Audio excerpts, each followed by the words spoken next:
বাংলাদেশ নৌবাহিনীর নাবিক ও ইমুডিসি নৌ এর 2025 সালে যে নিয়োগ বিজ্ঞপ্তিটা ছিল সেটা অলরেডি প্রকাশ হয়ে গেছে।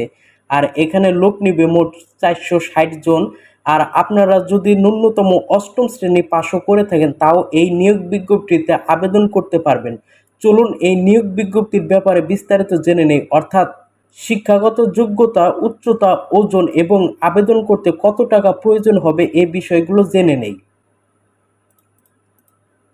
এখানে প্রথমেই আছে উপযুক্ততা ও পদসংখ্যা, অর্থাৎ শাখার নাম, পদের সংখ্যা, শিক্ষাগত যোগ্যতা।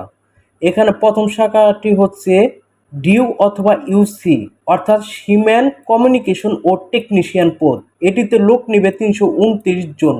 আর এটি শিক্ষাগত যোগ্যতা হচ্ছে ন্যূনতম বিজ্ঞান শাখা থেকে এসএসসি পাস থাকতে হবে, আর জিপিএ ন্যূনতম 3.50 পেয়ে উত্তীর্ণ।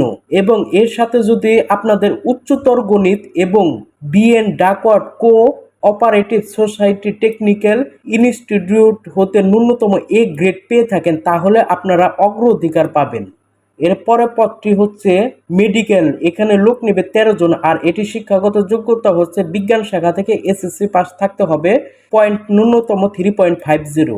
এরপর আছে পেট্রোলম্যান। এখানে লোক নেবে 8 জন। আর এটি শিক্ষাগত যোগ্যতা হচ্ছে এসএসসিতে কমপক্ষে 3.00 থাকতে হবে, যে কোনো বিভাগ থেকে হলেই চলবে। এরপর আছে রাইটার। এখানে লোক নেবে 20 জন। আর এটিরও শিক্ষাগত যোগ্যতা হচ্ছে এসএসসি যে কোনো বিভাগ থেকে 3.00 পেয়ে উত্তীর্ণ হলেই চলবে। এরপর স্টোর কিপার। এটিতে লোক নেবে 22 জন। এটির শিক্ষাগত যোগ্যতা ও একই, এসএসসিতে কমপক্ষে 3.00 থাকতে হবে। এরপর আছে মিউজ। এটিতে লোক নেবে 10 জন। আর এটির শিক্ষাগত যোগ্যতা হচ্ছে এসএসসিতে কমপক্ষে 3.00 পেয়ে উত্তীর্ণ। এবং এর পরের পদটি হচ্ছে ইমুডিসিনো। এখানে লোক নেবে 8 জন। আর এটির শিক্ষাগত যোগ্যতা ওই আগের মতনই, এসএসসি পাস থাকতে হবে, পয়েন্ট কমপক্ষে 3.00। আর কুক। এটিতে লোক নেবে 28 জন। আর এটির শিক্ষাগত যোগ্যতা হচ্ছে ন্যূনতম এসএসসি পাস, পয়েন্ট 2.50 পেয়ে উত্তীর্ণ হলেই চলবে। আর স্টুয়ার্ট। এটিতে লোক নেবে 9 জন। আর এটি শিক্ষাগত যোগ্যতা একই, এসএসসিতে কমপক্ষে 2.50 পেয়ে উত্তীর্ণ হলেই চলবে। আর টোপার্স। এখানে লোক নেবে 13 জন। আর এটির শিক্ষাগত যোগ্যতা হচ্ছে অষ্টম শ্রেণী পাস, অর্থাৎ আপনারা যদি জিএসসি পাস করে থাকেন তাহলেই এখানে আবেদন করতে পারবেন। এরপর আছে শারীরিক যোগ্যতা। সিম্যান এই পদটির জন্য উচ্চতা হচ্ছে 5 ফুট 6 ইঞ্চি। পেট্রোলম্যান এই পদটির জন্য উচ্চতা হচ্ছে 5 ফুট 8 ইঞ্চি। এবং অন্যান্য শাখা যেমন communication technician, medical, writer, store, মিউজ, কুক, স্টুয়ার্ড, টোপার্স এই পদগুলোর জন্য উচ্চতা হচ্ছে 5 ফুট 4 ইঞ্চি। আর এমোডিসিনো এটিতে উচ্চতা হচ্ছে 5 ফুট 6 ইঞ্চি। আর বুকের মাপ সবগুলো পদের জন্যই স্বাভাবিক অবস্থায় থাকতে হবে 30 ইঞ্চি। আর বুক প্রসারণ অবস্থায়, অর্থাৎ বুক ফোলানো অবস্থায় থাকতে হবে 32 ইঞ্চি। আর এটিতে ওজনটা আপনাদের বয়স ও উচ্চতা অনুযায়ী নির্ধারণ করবে। আর চোখের দৃষ্টির শক্তি 6/6 হতে হবে। আর এটিতে আবেদন করার জন্য বাংলাদেশের নাগরিক, অর্থাৎ বাংলাদেশের পুরুষ নাগরিক হতে হবে। সাঁতার জানা অত্যাবশ্যক, অর্থাৎ অবশ্যই সাঁতার জানতে হবে, অবিবাহিত থাকতে হবে। আর বয়সসীমা হচ্ছে 1 জানুয়ারি 2025 তারিখের ভেতর 17 থেকে 20 বছর সকল ট্রেডের জন্য। আর শুধু ইমোডিসিনো এই পদটির জন্য 17 থেকে 22 বছর। এরপর আছে অযোগ্যতা। অযোগ্যতা কি কি থাকলে আপনারা এখানে আবেদন করতে পারবেন না সে বিষয়টি আপনারা নিজেও জানেন। যেমন আপনাদের নামে যদি কোনো মামলা থেকে থাকে তাহলে আপনারা এখানে আবেদন করতে পারবেন না। এবং কি আপনারা আগে কোনো সরকারি চাকরি করেছেন সেখান থেকে বরখাস্ত হয়েছেন তাহলেও এখানে আবেদন করতে পারবেন না। এবং কি আপনারা যদি দ্বৈত নাগরিকত্ব হয়ে থাকেন তাহলেও এখানে আবেদন করতে পারবেন না।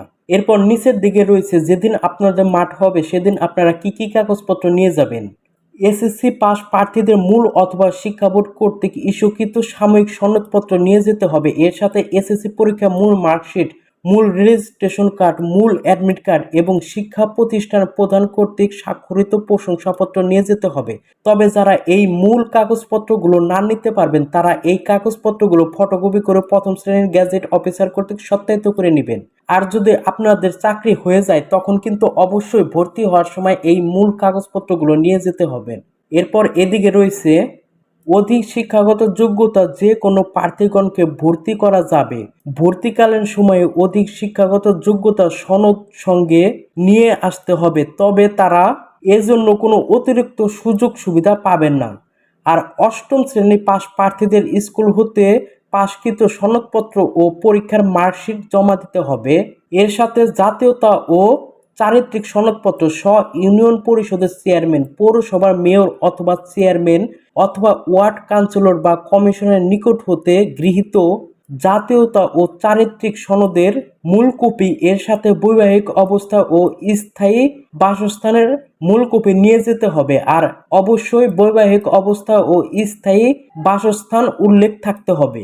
জন্ম নিবন্ধন অথবা জাতীয় পরিচয়পত্র প্রথম শ্রেণী gadget officer, chairman, ward councillor, commission কর্তৃক প্রার্থীর জন্ম নিবন্ধন অথবা জাতীয় পরিচয়পত্রের সত্যায়িত ফটোকপি এবং পিতামাতার পরিচয়পত্রের সত্যায়িত ফটোকপি নিয়ে যেতে হবে। এর সাথে অভিভাবকের সম্মতিপত্র। আপনারা অভিভাবকের সম্মতিপত্রটি যে কোনো কম্পিউটার দোকান থেকে উঠিয়ে এরপর স্ব ইউনিয়ন পরিষদের চেয়ারম্যান, পৌরসভার মেয়র অথবা চেয়ারম্যান অথবা ওয়ার্ড কাউন্সিলর বা কমিশন কর্তৃক স্বাক্ষরিত করতে হবে, অর্থাৎ সত্যায়িত করে নিতে হবে। আর এর সাথে আপনার নিজের 15 কপি ছবি এবং পিতার 1 কপি ছবি, মাতার 1 কপি ছবি ল্যাব প্রিন্ট করে নিয়ে যেতে হবে। তবে একটি বিষয় খেয়াল রাখবেন, আপনি যে ছবিটি তুলবেন সেটি যেন শার্ট পরা থাকে, আর সেগুলো প্রথম শ্রেণী গ্যাজেট অফিসার কর্তৃক সত্যায়িত করে নিয়ে যেতে হবে। আর যারা কোনো কোম্পানি বা বেসরকারি প্রতিষ্ঠানে জব করেন তারা আপনাদের প্রতিষ্ঠান কর্তৃক ছাড়পত্র নিয়ে যাবেন।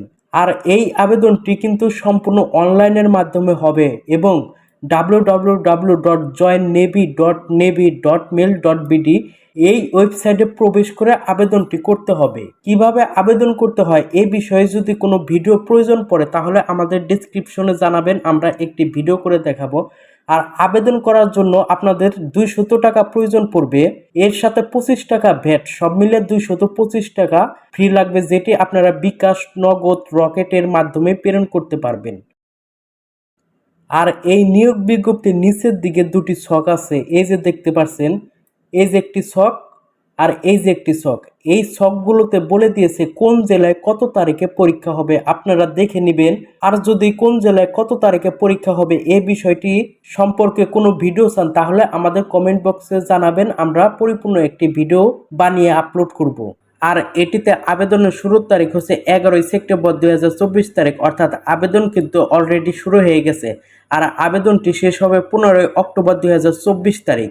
ধৈর্য ধরে এতক্ষণ আমাদের ভিডিওটি দেখার জন্য ধন্যবাদ সবাইকে, ভালো থাকবেন সবাই।